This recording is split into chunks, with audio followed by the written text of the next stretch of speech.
Първо Карвалио, преди половин час администратора на Левски го е оставил като куче на рецепцията на хотела, в който ние сме на режим. Свети Врач в Сандан. Да. Ние сме му благодарни, тъй като са му дали сандвич с олио и червен пипер.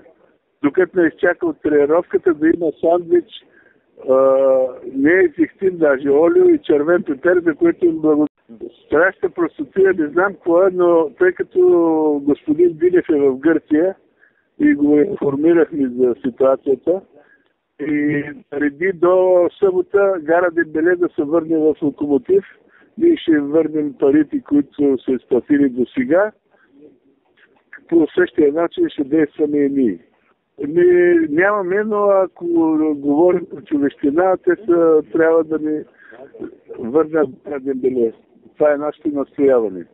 Тъй като те трябва да са благодарни, че изкараха една година с Гара Дембеле, че ако не беше колко години в Годал, нямаше да има нито Батков, нито Гонзо, нито Ясен, нито Левски в турнирите. Ние нямаме проблем с Ди Карвалио, тъй като той е изключителен спортист и човек и дори се радваме цялото спортно-техническо ръководство, че е пак при нас. И колко е контузен, ще им покаже на матча, който ще играем в Пловдив Левски. 17 мача, отсъства само за 2 мача, за който беше наказан червен картон от миньор Перник. И за това нямаме никакъв проблем. Ако тяхният проблем е някакъв друг, да не постъпват поне с момчето и с Локомотив по този начин.